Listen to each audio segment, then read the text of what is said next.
Hey everyone, and welcome back to the Dream Life Loading Podcast, Season 2, Episode 16. I'm your co-host, Skye. And I'm your co-host, Susan. How are you today, Skye? I'm good. It's so good to be back. We had so many technical and environmental difficulties last week. Yes. We really tried. We recorded half of an episode and then literally got cut out, and so many various things that happened that like the universe did not want an episode out last week, and we had no choice but to listen. So I'm happy to be back. This is very exciting. I've been kind of trying to do a no dairy diet the past couple weeks, and I finally found an oat milk that tastes good. I had been suffering through bad coffee because I was just not liking the Oh, almond milk and I didn't know what else to do. But we finally found one. It's literally like oat barista. So it's meant to be had with coffee. So I oh, just tried it like right before we recorded. I made an oat milk latte and it's like, yes, I have good coffee again. So I'm feeling very happy. How are you?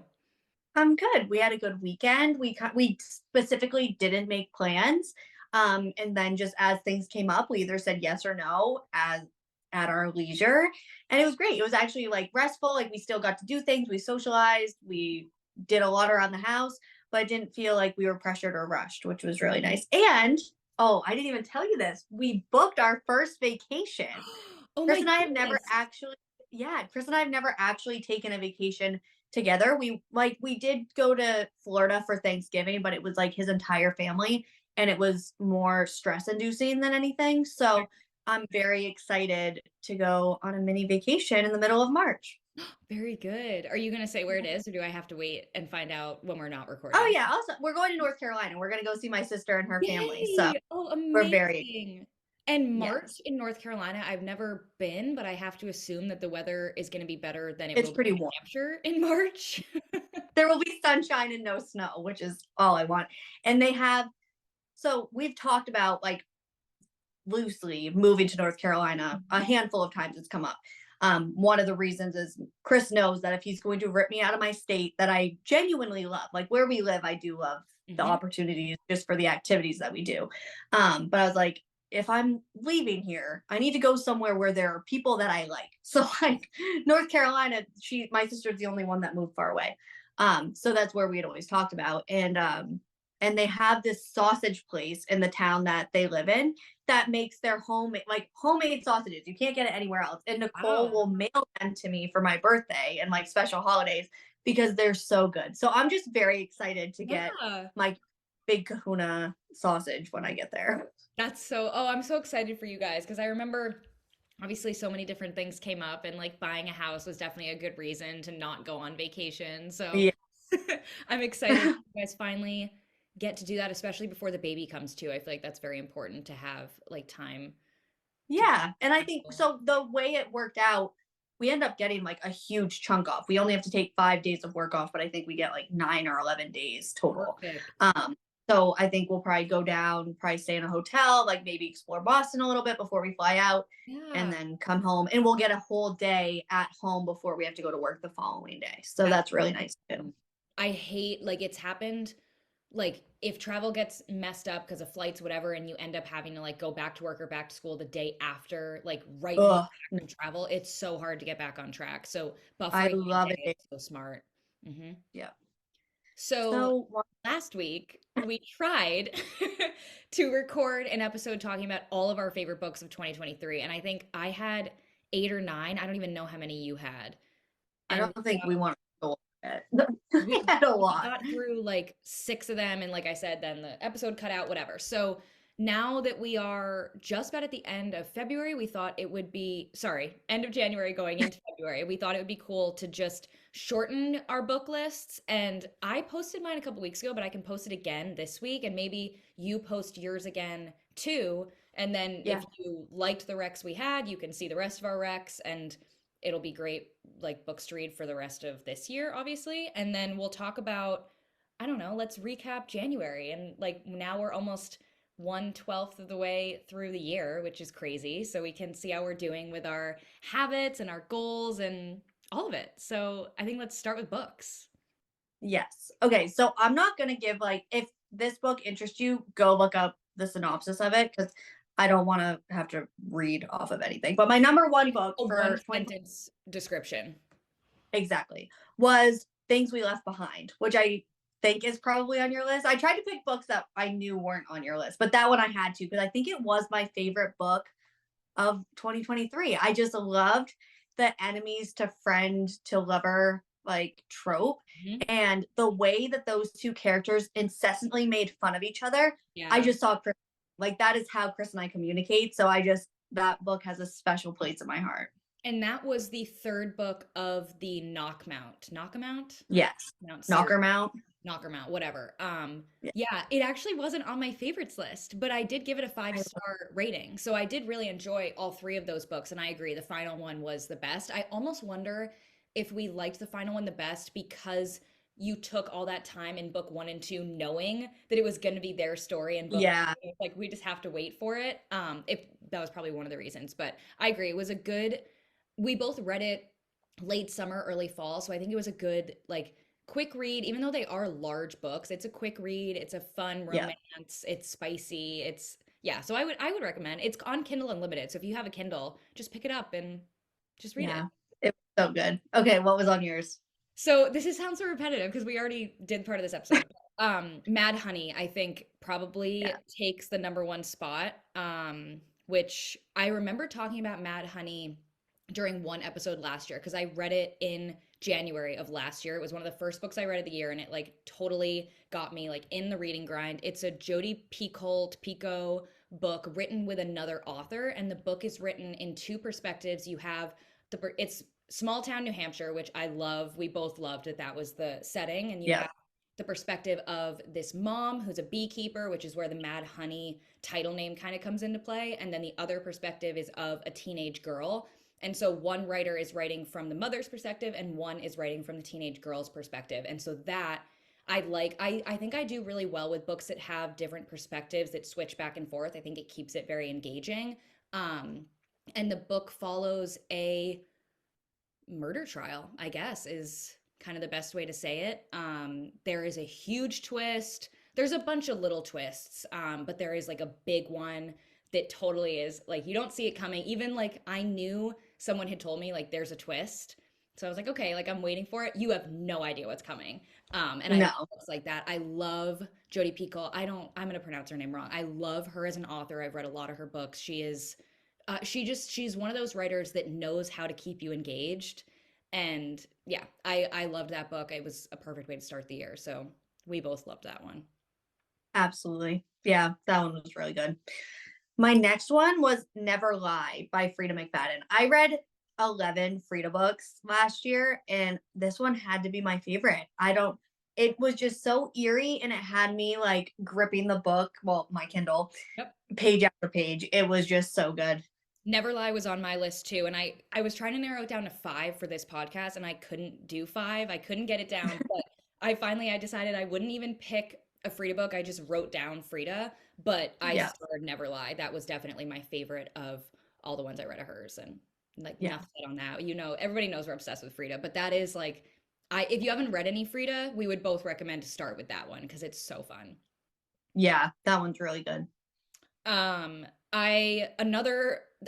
Another author that I read a lot of and couldn't pick one specifically. I just wrote down Elin Hildebrand because I read quite a few of her books. I know we both did, especially. She is such a perfect summer author. She writes all Yes. based on Nantucket. I've never been to Nantucket, and I feel like I have after reading so many of her books. So yeah, Elin Hildebrand. She writes so many good beach reads, and I liked the Hotel Nantucket. If you're looking for one that's like a little bit more like if you like thrillers and stuff, I would start with the Hotel Nantucket because there's a ghost element, which I know we both really enjoyed. But the Five-Star Weekend, like she has so many good books. But yeah, another author that definitely took a highlight on my book list for the year. Yeah. The Hotel Nantucket was number 5 for me. Perfect. That one I loved. And I can't read her work right now because it's literally there's a foot of snow outside. However, I'm like ready. Like this baby comes out and I will be reading to her Yes. her books because the first book she's gonna hear is the Five-Star Weekend because I'm I so know. excited for that. Or Five-Star Vacation. It's 5-star weekend. Yeah. I think it's funny that you say you won't read Elin or like beach reads right now. And I do feel the same way, but I opened Goodreads today. And you know how Goodreads, when you open the app, it always shows a little quote? The quote Yes, today was reading is the cheapest vacation you'll ever take, which is so cute because it's that true. is You cute. really dive in. So I think, I mean, mid-February hits and you're just like freezing and cold and wishing for summer. I would dive into an Elin Hildebrand and you could totally See, I escape. can't. I have to read with the seasons. Like it goes against every grain of my being because Mhm. I read during spooky season this year, I read a lot of scary books. And then once it was Christmas time, I was like, no, I need to put these away. Also, I was having nightmares about witches, but like that's beside the point. Because I was looking through my Goodreads last night because I was like, okay, like what do I want to read next? I just finished my book and I had a bunch in my want to read column, but they were all like spooky season. I'm like, this just feels wrong. Like I feel like a sinner right now. I can't read those. I agree. And I think I I like reading our like horror thriller books throughout the year, but there's something about specifically the vampire witch trope books. Those are for like September, October-ish time. Yes. But yeah, August. I You can agree. start in August Yes, because for that's like sure. we start craving like pumpkin, but It's before the that it same, just feels like you wouldn't watch a Christmas movie in September. no. So yeah, these things have their place. There are so many books in the world. You have to put a time and a place for each of them. Yeah. It has to be appropriate. Yes. My next book was Sometimes I Lie by Alice Feeney. I think that's how you say her last name. I read a couple of her books and they were really good. They like had different twists and I really that Sometimes I Lie was better than Rock Paper Scissors, but they were both very very good. And Have if you I had to choose, recommended this one it to was me? You have, what? right? You've recommended that book to me, I think. I think so. Yeah, I read it in like a day, maybe Okay. 2 days. It was one that I ate up and left no crumbs. All right, I wrote it down. I think it's on my like want to read list, but now that you've like specifically said it out And loud. I think it's on Kindle Unlimited. It was when I was going through books like super fast, so there's no way I paid for that. Yep, okay. That's good. Oh, that'll you I keep saying to you, I feel like in the last 2 days I'm like, that's my next book. That's my next book. So maybe they'll just go fast. I have it's so hard to pick like what are the top favorites, but tomorrow, tomorrow was another one that like really has stuck with me, so I think it deserves to be on the top 5. It's a book I never would have picked if I didn't have like if I found this influencer who reads a lot of the similar books that we do, and she was like, I've never would have picked up this book, but someone recommended it and I loved it, and it's so not what I usually read, which is totally the same case for me. And you read this one too, right? I have not. It's on my list for Oh, this okay. year. I thought you had. Oh, it was my mom that I kind of gave the same recommendation to Yeah, her. yeah. You'll like it, and she loved it.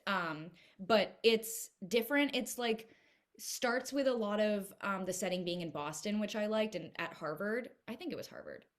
But it follows like three best friends and their like life of creating this video game together and kind of how it follows them into adulthood. And it's just such a tender story of friendship and love and so many different themes, and it's just one of those books where you like fall so deeply in love with the characters, which those are Mhm. always my favorite stories when you can like, because I've read books and I remember ranting about one of them on this podcast where I hated the main character so much that I despised the book, but this one quite the opposite. It's just yeah, it's just there are some really sad parts, but it's always counteracted with like it's just a warm hug, so it's a sweet story.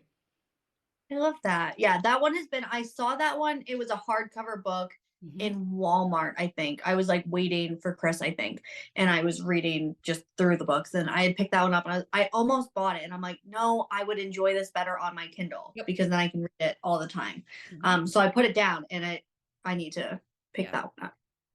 it's a good one. My last one, which was actually number 4, was A Flicker in the Dark by Stacey Willingham, which was phenomenal. I ate that one up too. I think I read it in 2 days and I read it on the treadmill while I was running. And I think that was like the most appropriate way to read that book because it just was so fast paced, had you like needing more. I think I ran 5 miles each day that I was reading Oh, because I I love literally that. I didn't want to get off. I didn't want the book. I didn't want to stop reading in the morning. So That one was excellent. Definitely check the trigger warnings on that one, I think, if I'm remembering it right. But that one was amazing. Another thriller. Yeah. I love reading thrillers like when you're exercising, which I love that we've started that. I'm not going to the gym right now because I don't have a gym membership. And that is, I probably miss reading on the treadmill most about not having a gym membership because Yeah. you read so much. I think you walk or run faster because you want to, like, I feel like I read Mhm. faster on the treadmill because I'm like, in my mind's in that like go, go Yeah. mode. But yeah, it's such a habit stacking hack. And yeah, that's so fun. I convinced my friend Lauren to get a Kindle. Like there's one day that over the summer that we were in her pool and I literally gave her like a 45-minute pitch on why she needed a Kindle Paperwhite, why she needed to ditch paperback books because this was so much better.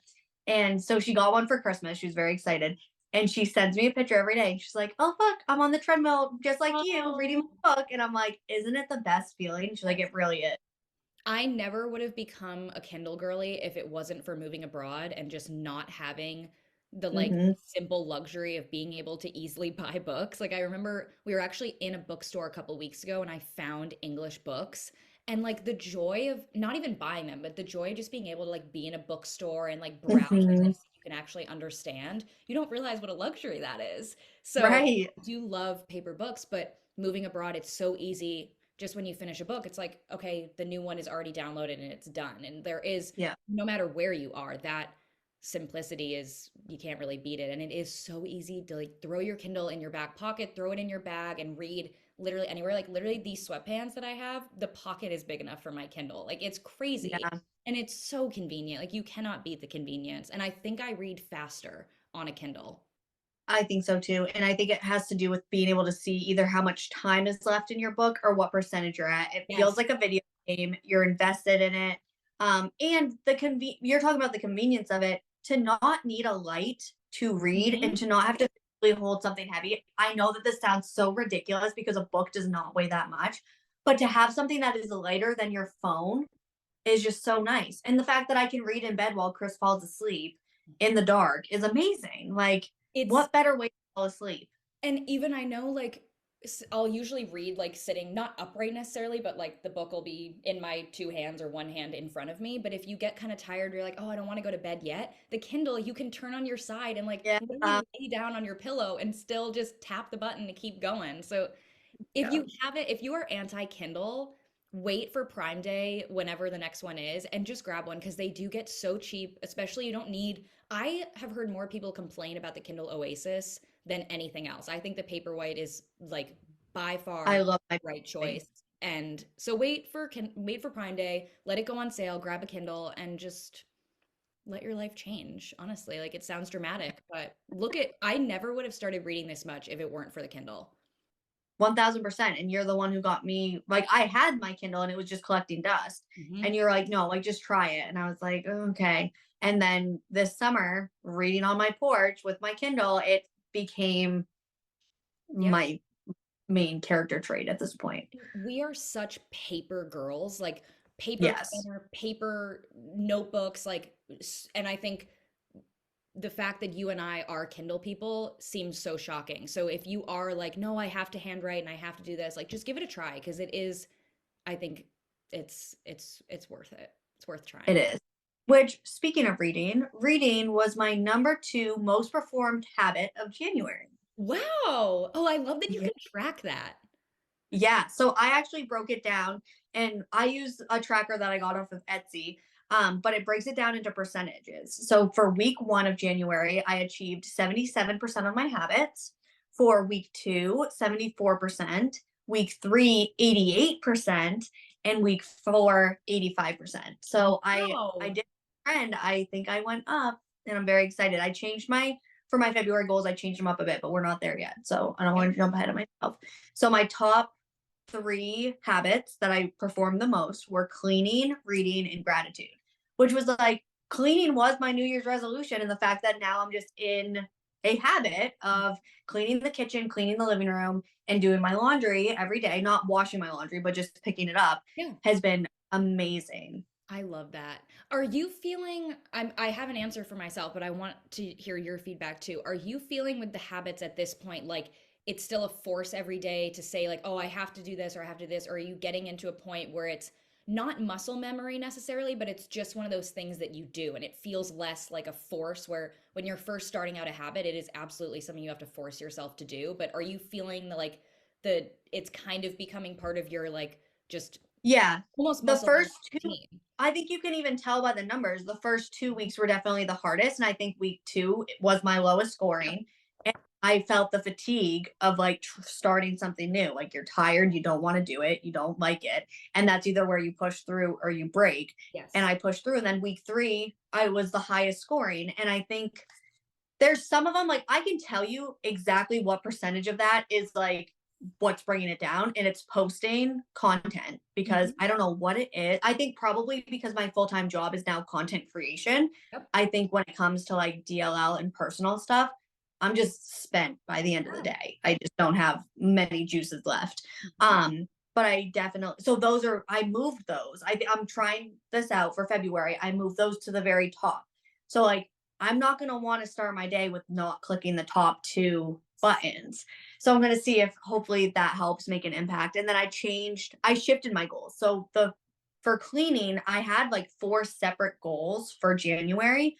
Mhm. It was like clean kitchen, clean living room, cleaning checklist because I'm using that app Tidy, and then laundry. And I combined them to cleaning checklist because realistically Tidy wraps up everything that I want anyways, and the just daily cleaning of the living room and kitchen is second nature now. I do it maybe twice or 3 times a day.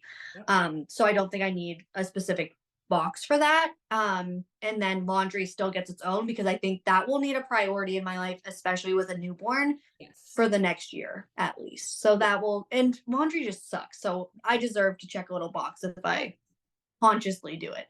I completely agree. And mine is not digital, so I'm kind of having to look at the paper habit tracker and kind of see, but I can see my first week was insanely consistent. And I think there's something about like the first of the year, especially when you're getting into a habit tracker and you're excited about it, it's it's exciting and it's new, so it makes you want to do it. And then my second week too was pretty light because you forget that you have these new habits you're trying and you drop Mhm. off. And then third week, it was like, no, we're back on track. And not that I fell off track, but I'm with you that it was definitely the lowest one. But we've talked a lot about how a habit is formed in 21 days. So it's kind of interesting to see like day 1 through 21, how it progressed up to then really becoming kind of a habit that you do, not without thinking, but it's just something that is part of your routine. And I definitely experienced that. But yeah, it is. I'm kind of going to be doing the same thing in February too, like simplifying because I think I'm at a point where I Mhm. can, but I don't think I could have started off with saying like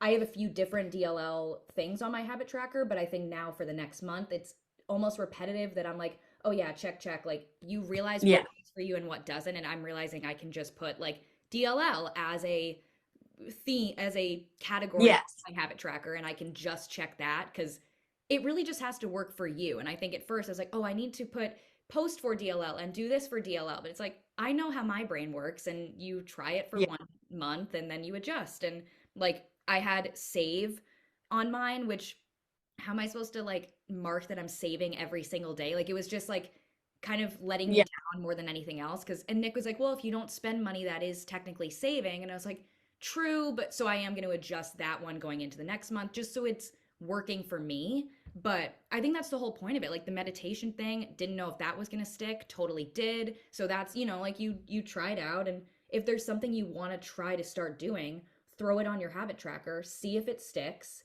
and if it doesn't, adjust it. Like you don't have to say like, "Oh, I give up." Like Mhm. adjust it to something that will work. So, yeah, Absolutely. I'm excited to see how we progress into the next month as like we really get into the system of using these consistently. Yeah. Well, we'll check in at the end of next month and see where we're at then. Love it. Favorites? Favorites? Yes. You go first. This was my favorite from last week, and I couldn't usually if I have a favorite, it's like it's obvious, but some weeks I don't have like the obvious favorite, but this was last week's and I think it's still relevant is my mini printer that we got like maybe 2 weeks ago now. I don't even remember. It might be Kodak. I don't remember the brand, but it's basically we have an app and the app allows you to connect via Bluetooth to this little printer that's literally the size of my phone. It's tiny. And it prints any photos, and then it's on sticker paper, sticker film paper, and then I can stick them in my journal. And it's the coolest thing because I love the idea of a Polaroid camera, but Mm, like yesterday when we were hiking, I don't want to bring my Polaroid just so I get like a cool photo that I can throw in my right. journal. But this, I can go in and pick one of the 60 photos I took from the day and grab the exact one I want. I could even edit it to make it look more like a Polaroid. I could put a sticker on it, a border, whatever, and then it prints it out for me onto sticker paper and I just throw it right in. So I'm having so much fun with it. And I think it's like making both of us want to take more photos because we know not that you don't have something to do with photos anytime, but I think Yeah. it's a new thing to do with photos. And then it's also helping me journal more and get out of my comfort zone with journaling and allow myself to like do more creative journaling and not just like, here's what I did today. You know, it's you can scrapbook with it and it's been so fun. So I I'm love very much that. enjoying that. I'm asking for one for my birthday because I I really think you want one. should. Yeah. Very Especially with fun. the baby and like imagine you could do like Mhm. a bump update like once a month or once a week and have it in your Yeah. journal. Like it's I think it's such a sweet we get so attached to like digital photos now, which obviously makes sense and it is so easy. But I think there's something sweet about like looking back at a journal and being like, oh yeah, that was this day, and just having it like Yeah. with your writing of what you did that day. And yeah, I think it's cool. I really like that. My favorite for this week is cooking because I finally like enjoy food again, which was the Yes. longest 4 months of disliking food. So I made French onion soup yesterday for the first time. It took 10 hours and it was so good. Like Chris was like, this literally tastes like what you get at a restaurant. Like Oh, we were really, I'm like, no, this came out really good. So it was fun to try new recipes and just getting back into the swing of things. I loved the little ramekins, mugs, The whatever. little crock. Oh my God. Because it when you sent me the photo, it's like this literally looks like a restaurant. It looked so perfect and the cheese was so perfectly crispy Oh, on top and oh yeah. they looked it makes me want to go and make French onion soup, which I don't think I've ever made. So Surprisingly easy. Like, I oh, it's didn't realize how easy onions, it was to right? Like onions Yeah. and beef broth and then bread and cheese. Yeah. And then your spices. And this Yes. one was it had like a 3/4 of a cup of white wine. Okay, I think that makes sense to deglaze. Yeah, that makes Yeah. sense. Could you, is that a dumb question? Can you have wine in cooking? Yeah, because most of it evaporates. Okay. And I guess, And it was like 3/4 of a cup for an entire crock oh, pot. So okay. it's like the Yeah. percentage you're getting is very low. But like some people, I am not a doctor. Do not come for me in the comments. Some people do say that you could have a glass of wine or whatever when you're Yep. pregnant. I have not tested that theory, but I've people definitely say you seen can. that as well. Yeah. I mean, people eat sushi, people eat deli meat when they tell you you're not supposed to. It's your body, you do what you want. Obviously, hopefully make good choices that's right for you and your baby, but Yeah. I I'm mean, not gonna everybody's different. Everybody's going to have their yeah. vibe. And then it Yeah, continues there's into a lot motherhood. of opinions out To there. do something different with their kid. Yeah, you do. My quote mantra, this was from Think and Grow Rich, which I finished a few Mhm. weeks ago. That was like the best way to describe it is it's dense. It is a dense book, Yes. but I expected that to be a very heavy like financial book, which it is, but it's very heavy on like the power of manifestation and the power of Yeah. positive thinking, which I should have expected it coming from a recommendation from you, but in my head it was like, oh, finance book, like I'll get through this. But I really enjoyed a lot of like the theories that he brought up. So this kind of comes from it. I don't know if it's an exact quote, but it's what I took away is faith or desire plus faith plus persistence is an untouchable formula, which is so Yeah. and I love like if you have a strong enough desire and you have the faith of like believing that you can do it, and then the bullheaded persistence, like you cannot be stopped with that. Absolutely. Yeah, And that's for 100%. money, which is obviously what the book was talking about, but that goes for literally anything in life. Yeah. No, I really like that. I need to pick that one up too. I haven't read that one in probably 2 years. Yeah, give it another try. Or another. My quote Yeah, absolutely. My quote was, "What you pay attention to will define for you what reality is." And that is from 4,000 Weeks. This I'm in the chapter about procrastination, which is just phenomenal. It really makes you understand, like, or it makes you question yourself on like, why am I putting off this really important thing? And then why procrastination is so relevant in our lives. And it's because we procrastinate stuff we really want to do because we're afraid we might fail, or because we understand we will not achieve everything we want to because our lives are so short. Like, there's just a simple fact. And so that I've really been trying to live by that. Like, okay, if I'm going to sit here and consume on my phone all day, then yeah, I'm probably going to feel like shit about myself later. Like, let's not do that.